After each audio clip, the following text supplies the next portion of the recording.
नमस्ते बच्चों। Chemical bonding chapter हमारा चल रहा है, उसके अंदर मॉलिक्यूलर ऑर्बिटल थ्योरी पढ़ रहे थे। अब हम उसी में आगे बढ़ते हैं। Bonding in some homonuclear diatomic molecules, जैसे कि हाइड्रोजन है तो उसके लिए क्या होगा, कॉन्फ़िगरेशन, जो दो एटम कंबाइन होंगे उनके एटॉमिक ऑर्बिटल और मॉलिक्यूलर ऑर्बिटल बनेंगे। बॉन्डिंग एंड एंटी बॉन्डिंग, तो उसमें आप यहाँ पर देखिए ये वाला, तो सिग्मा 1 एस के अंदर 2 इलेक्ट्रॉन आ जाएंगे। एंटी बॉन्डिंग में एक भी इलेक्ट्रॉन नहीं आएगा। रीजन क्या है, दोनों एटम से एक एक इलेक्ट्रॉन आए, टोटल 2 इलेक्ट्रॉन हैं, तो यहाँ पर ये 2 इलेक्ट्रॉन आ गए। बॉन्ड ऑर्डर इसका 1 होगा, क्योंकि एंटी बॉन्डिंग के अंदर एक भी इलेक्ट्रॉन नहीं है, बॉन्डिंग में 2 इलेक्ट्रॉन हैं।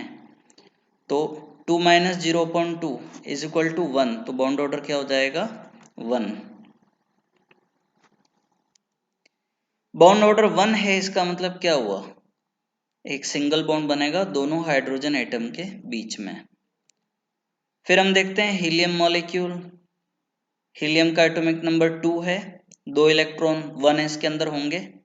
तो दो एटम्स का अगर कॉम्बिनेशन होता है तो बॉन्डिंग और एंटी बॉन्डिंग दोनों के अंदर इलेक्ट्रॉन्स जाएंगे, जैसा कि आप इसके इलेक्ट्रॉनिक कन्फिग्रेशन में देख रहे हो। जो ये बॉन्डिंग है सिग्मा 1s, उसमें भी 2 इलेक्ट्रॉन हैं, और सिग्मा स्टार 1s उसमें भी 2 इलेक्ट्रॉन है। तो इसका रिजल्ट क्या निकलेगा, बॉन्ड ऑर्डर 0 हो जाएगा। मतलब ये हुआ, देखो ये तो बॉन्डिंग वाले है और ये एंटी बॉन्डिंग वाले है, तो 2 माइनस 2 0 हो जाएगा। उस 0 को 1/2 से मल्टीप्लाई करोगे तो 0 ही आएगा। बॉन्ड ऑर्डर 0 है, इसका मतलब He2 मॉलिक्यूल एग्जिस्ट ही नहीं करेगा और यह अनस्टेबल होगा। ये देखिए हीलियम का energy level diagram molecular orbital theory के अकॉर्डिंग, इसमें एक हीलियम का एटम ये वाला है, ये वाला, और दूसरा हीलियम का एटम यहाँ पर है। अब अगर हम ये एज्यूम करें कि He2 का मॉलिक्यूल बनता है तो क्या होगा, उसमें टोटल 4 इलेक्ट्रॉन एटॉमिक ऑर्बिटल से, 2 ये और 2 ये, तो टोटल 4 इलेक्ट्रॉन में से 2 तो आ जाएंगे बॉन्डिंग के अंदर और 2 आ जाएंगे एंटी बॉन्डिंग के अंदर। तो 2 minus 2 is equal to 0 into 1/2 is equal to 0। मतलब ये हुआ कि He2 का मॉलिक्यूल एग्जिस्ट ही नहीं करेगा। अब हम देखें लिथियम का मॉलिक्यूल अगर बनता है तो उसमें क्या होगा, इलेक्ट्रॉनिक कन्फिग्रेशन आपको पता है कि उसके 2s के अंदर भी एक इलेक्ट्रॉन होता है एटम्स में, तो 2 एटम का कॉम्बिनेशन होगा, तो उससे एनर्जी लेवल डायग्राम आप देखोगे बिल्कुल ठीक उसी तरह से। तो सिग्मा 1s के अंदर 2 इलेक्ट्रॉन आएंगे, सिग्मा स्टार 1s के अंदर भी 2 इलेक्ट्रॉन, और ये सेकेंड शेल वाले एटॉमिक ऑर्बिटल्स का कॉम्बिनेशन हुआ तो मॉलिक्यूलर ऑर्बिटल सिग्मा 2s बने, यहाँ पर भी 2 इलेक्ट्रॉन आएंगे। तो ओवरऑल आप देखो बॉन्डिंग ऑर्बिटल्स में इलेक्ट्रॉन्स कितने हैं, 2 तो ये हो गए और 2 ये हो गए, total 4, minus 2 electrons of anti bonding. ठीक है, तो ये देखिए 4 माइनस 2 यानी 2 इंटू 1/2 यानी 1, तो इसमें बॉन्ड ऑर्डर क्या आ जाएगा 1। तो ये स्टेबल होगा और डायमैग्नेटिक होगा क्योंकि इसमें इलेक्ट्रॉन अनपेयर्ड नहीं है। ये एनर्जी लेवल डायग्राम देखिए, ये तो एटॉमिक ऑर्बिटल्स, ये भी एटॉमिक ऑर्बिटल, और बीच में आ रहे हैं वो मॉलिक्यूलर ऑर्बिटल।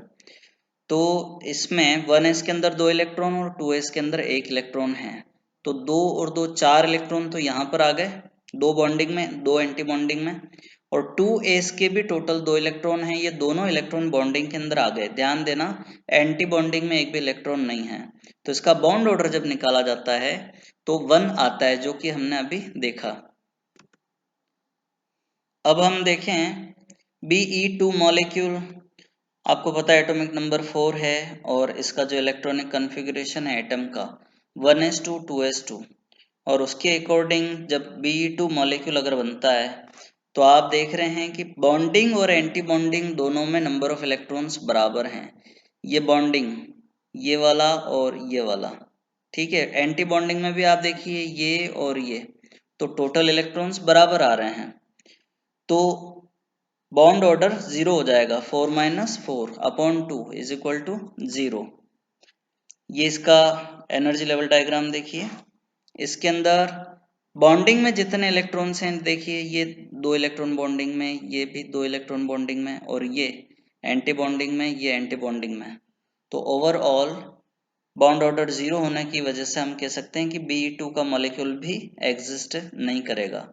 अब B2 molecule boron atomic number 5, configuration atom का 1s2 2s2 2p1। अब उसमें ध्यान रखना यहाँ पर P सब शेल भी आ गई है, तो उसमें भी अब इलेक्ट्रॉन एंटर होंगे। एनर्जी लेवल डायग्राम के अंदर आप देखोगे तो यहाँ पर आप देख रहे हो ये जो इलेक्ट्रॉनिक कॉन्फ़िगरेशन है, इसमें पाई बॉन्डिंग वाले ऑर्बिटल जो 2px और 2py दोनों की एनर्जी बराबर होती है, तो एक एक इलेक्ट्रॉन इन दोनों के अंदर भी जाएंगे। अच्छा, एक बात और है, बॉन्ड ऑर्डर इसमें बिल्कुल क्लियर दिख रहा है 6-4। क्यों होगा?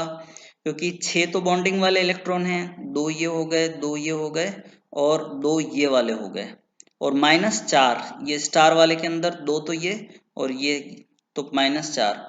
तो बॉन्ड ऑर्डर 6-4 यानी 2/2 इज इक्वल टू 1।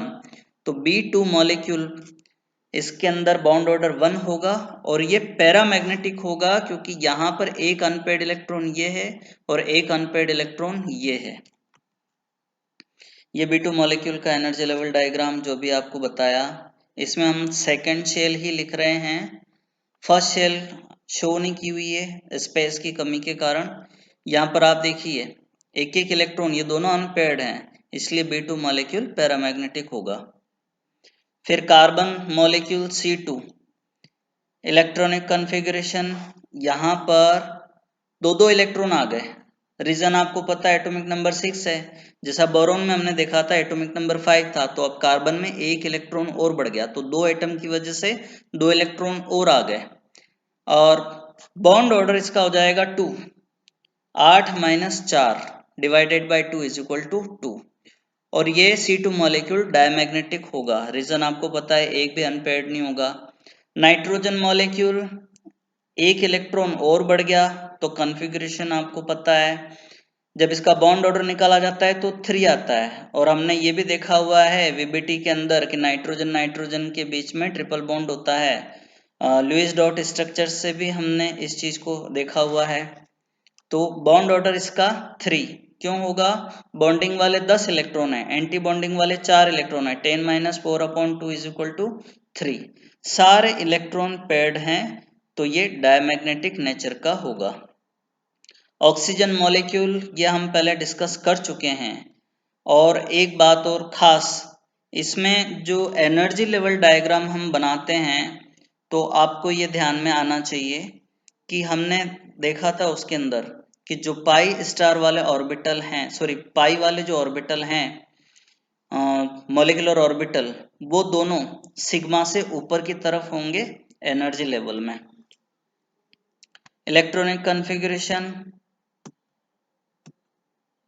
ये देखिए, ये इलेक्ट्रॉनिक कॉन्फ़िगरेशन, इसके जो एंटी बॉन्डिंग पाई स्टार वाले ऑर्बिटल हैं उनके अंदर एक एक इलेक्ट्रॉन आ गए, ये दोनों अनपेयर्ड हैं, इस वजह से ये पैरामैग्नेटिक बिहेवियर शो करेगा। बॉन्ड ऑर्डर 2 होगा, जो हमने अभी नाइट्रोजन के लिए फाइंड आउट किया था, उसी में आपको क्या करना है, एंटी बॉन्डिंग के 2 इलेक्ट्रॉन और आप ऐड करोगे तो बॉन्डिंग में से उनको माइनस करना पड़ेगा, तो बॉन्ड ऑर्डर 2 हो जाएगा। ठीक है, तो ऑक्सीजन में डबल बॉन्ड क्यों है ये भी आपको पता लग गया, पैरामैग्नेटिक क्यों है ये भी आपको पता लग गया। और ये फ्लोरीन का एमो डायग्राम देखिए, ये फ्लोरीन वाला यहाँ पर आप एज्यूम कीजिए, अगर ऑक्सीजन के लिए बनाते हैं तो यहाँ पर 2-2 इलेक्ट्रॉन ना होकर के एक एक इलेक्ट्रॉन ही होंगे, जिसकी वजह से वो पैरामैग्नेटिक होगा। और फ्लोरीन के अंदर क्लियरली 2 इलेक्ट्रॉन यहाँ, 2 इलेक्ट्रॉन यहाँ, तो ये 4 एंटी बॉन्डिंग के इलेक्ट्रॉन हो गए, इनको माइनस करोगे तो बॉन्ड ऑर्डर 1 आएगा। फिर नियोन का मॉलिक्यूल एग्जिस्ट ही नहीं करेगा, रीजन आपको पता है, क्योंकि इसमें बॉन्डिंग और एंटी बॉन्डिंग के इलेक्ट्रॉन्स बराबर हैं, 10-10/2 इज इक्वल टू 0। ठीक है, तो Ne2 का मॉलिक्यूल एग्जिस्ट नहीं करेगा। तो आपका ये चैप्टर खत्म हो गया है। इसमें थोड़ा सा पार्ट बाकी है जिसके अंदर जैसे हाइड्रोजन बॉन्डिंग से रिलेटेड है, तो ये चीज हम बाद में देखेंगे Gmeet पर। Thank you very much.